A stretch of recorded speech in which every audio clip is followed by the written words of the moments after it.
Hi all, let's continue with the floating point multiplication algorithm. In today's lecture, we are going to see an example problem on floating point multiplication. So in the previous lecture, we have already discussed about a flowchart for floating point multiplication. Let me give me a recap. So multiplication takes two operands, the multiplicand stored in a BR register and a multiplier in QR register. The first step is checking for zeros. So you have to check if any of your operand is a zero. If one of your operand is a zero, then the result in your AC register becomes zero. If none of your operands are zero, they are non-zero values, then we go for the next step of your operation, where you are going to add the exponent part of your data. So the exponents are stored in Q and B registers. So, but there is an adder which is present only between A and B. So we are going to transfer the exponent of QR, which is stored in a small q, into small a register, and then perform an addition of both the exponents A and B, and the resultant sum will be stored back into the small a register. And this a, the value of small a becomes the resultant exponent of your product. The next step is multiplying the mantissa part of your data. So for that, we implement the sign magnitude or a fixed point multiplication algorithm flowchart to multiply the mantissa part of your data. So once you are done with your multiplication of your mantissa part of your data, the result of your product will be stored in a register AQ. So based on the most significant bit of your product, which is represented by A1, we are going to check whether the result of your product is in a normalized form or not. If A1 bit, the most significant bit, contains a 1, it means that the product is in a normalized form and the product will be transferred into the AC register from AQ. If the most significant bit A1 contains a 0, it means that the result is not in a normalized form. So the product which is stored in a AQ register, you are going to perform a shift left operation on the contents of A and Q registers and decrement the exponent by 1. So until so that the product will be in a normalized form. Then you are going to transfer the normalized product into the register AC, because the register AC should contain the actual product of your floating point multiplication. So it has to be transferred from AQ to AC. So this is a flowchart of multiplication of your floating point data. Now we'll see this with an example. So let us consider an example where I have two floating point numbers, where my first number is 3.5 into 10 to the power of 2 and my second number is 5.25 into 10 to the power of 4. I want to perform a floating point multiplication operation on these two numbers. So the first step of the algorithm is check for zeros.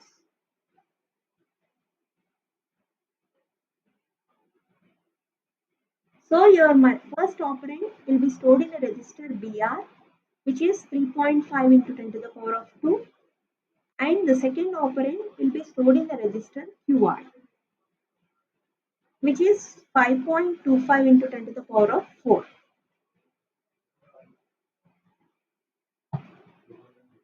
So since both of an operands contains a non-zero value which are not equal to 0,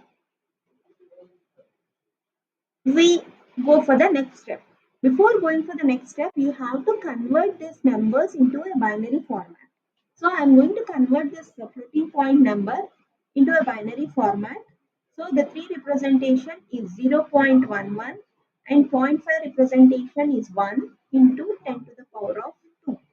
So this is the content of my BR register. Similarly, the QR register 5 is represented as 101, 0.25 is represented as 01 into 10 to the power of 4. So this is the content of my QR register. So I converted the decimal numbers into a binary form. Now we will go for the next step, since both of the operands contains a non-zero values. The next step, you have to add the exponents. So as a part of adding the exponent, you have to transfer the value of q to a, and then, so what is the value of q? 10 to the power of 4. So now A contains and B contains 10 to the power of 2. The exponent is 2 and A's exponent is 4. So we have to perform A implies A plus B. So we have to take the exponent part of A and B. So that is equal to 4 plus 2, which is 6. So 6 is going to be the exponent of your resultant product. The third step is multiplying the mantissa part. So for multiplying the mantissa part of your data, you have to implement sign magnitude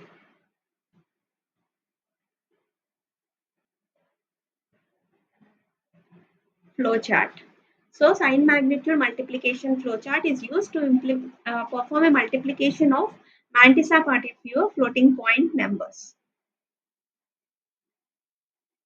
So this is a flowchart of sign magnitude multiplication. We implement this flowchart to multiply the mantissa part of your data. So first I will initialize my registers. So A, initialize it to 0. E is initialized to 0 and sequence counter should represent the number of bits of your multiplier. My first operand in BR register is 011.1. I represent it in the form of 5 bits. So I'm adding a 0. It becomes 00111. Similarly, then other operand which is present in a QR register is 101.01. Without point, I am writing it as 10101. So these are my contents of BR and QR. So the sequence counter is set to 5, where 5 represents the number of bits of your multiplier, which is 5. So I take the values of E, A, Q and sequence counter. So A is initially all zeros, E is 0 and Q contains a value of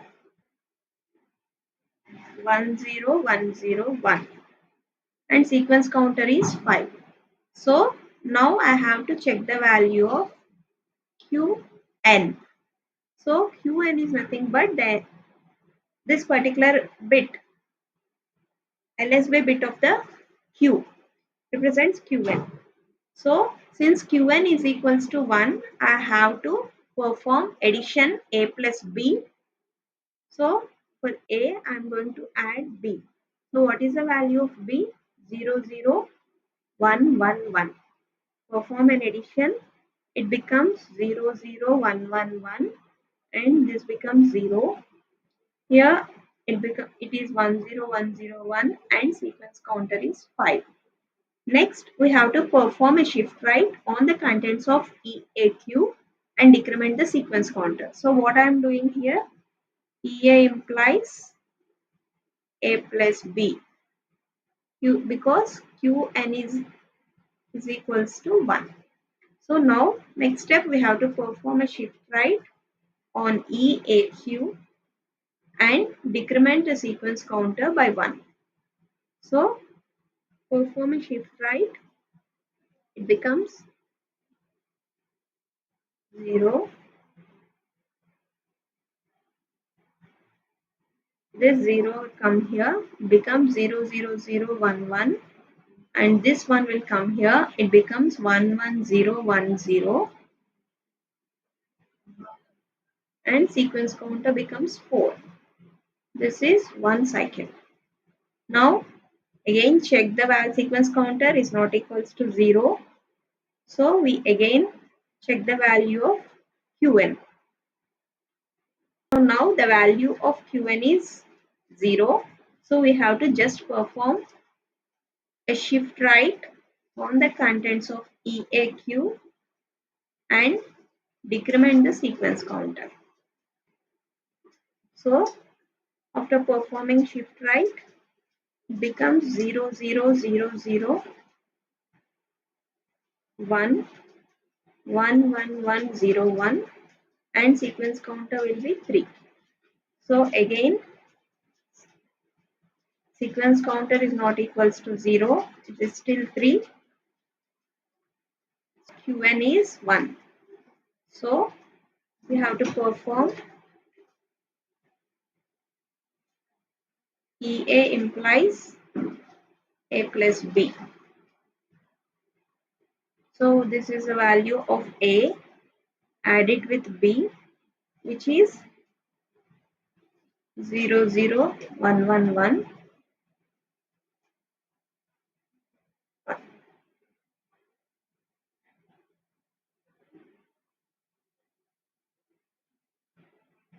This is 1, 1, 1, 0, 1.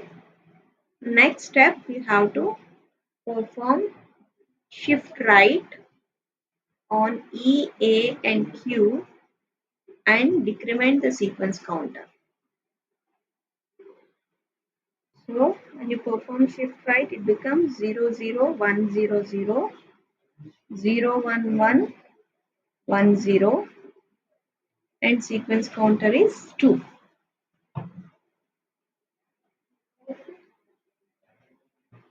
So this is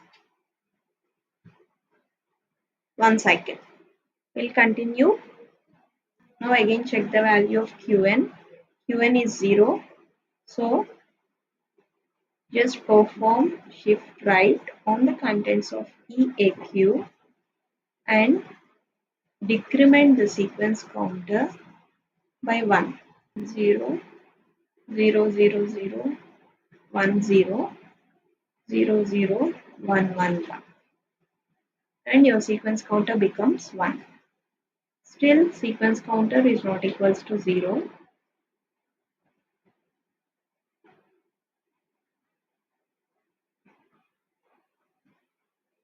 Check the value of Qn. Qn is equals to 1. So you have to perform EA implies A plus B and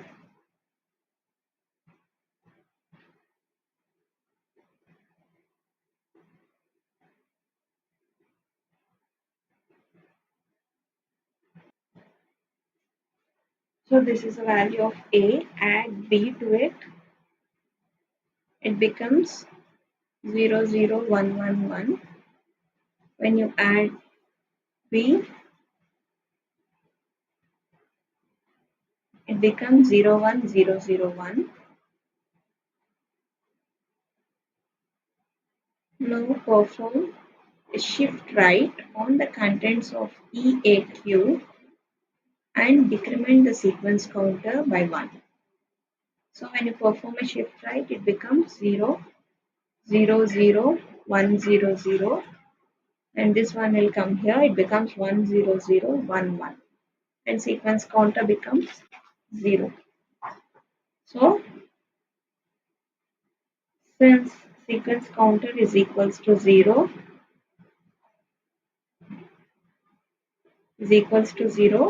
we stop the process. And what is in AQ now? 0, 0, 1, 0, 0, 1, 0, 0, 1, 1. So look at your operands. So we have to keep a dot after 3 digits, because here there is 1, here 2. So totally after 3 digits in your result, you have to put a dot here. So into 10 to the power of 6. You have added the exponents. The exponent resultant exponent is 6. So this is your product. So the next step is normalization. So you have to normalize the result. You have to check whether the result is a normalized form or not. If the result is not a normalized form, you have to check the result, normalize the result. So if you take a result 0, 0, 1, 0, 0, 1, 0.011 into 10 to the power of 6. So now you have to check the bit A1. So this is your mantissa part of your data. The A1, the most significant bit of your mantissa. This is called as A1. So since A1 is equals to 0, we call this as underflow.